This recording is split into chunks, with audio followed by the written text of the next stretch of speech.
One of the most powerful leaders in American history spoke a sentence that still causes people to pause. He said, "The Almighty has His own purposes." Abraham Lincoln was not preaching when he said this. He was not delivering theology. He was acknowledging something Scripture has always made clear. When Lincoln spoke those words, the nation was tearing itself apart. Families were divided, lives were being lost, and Lincoln himself was no stranger to suffering. He had buried loved ones, he carried deep grief, and he lived under an unimaginable weight of responsibility. Yet, in the middle of that pain, Lincoln did not claim to understand God's plan. He did not declare certainty. He chose humility. That posture reflects a biblical truth that appears again and again throughout Scripture.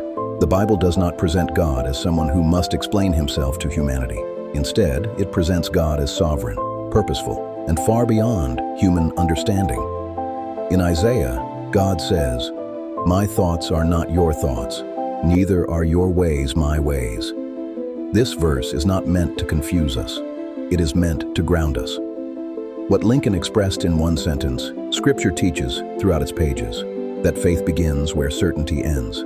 Biblical humility is not weakness. It is alignment. It is recognizing that we are not the center of the story. God is.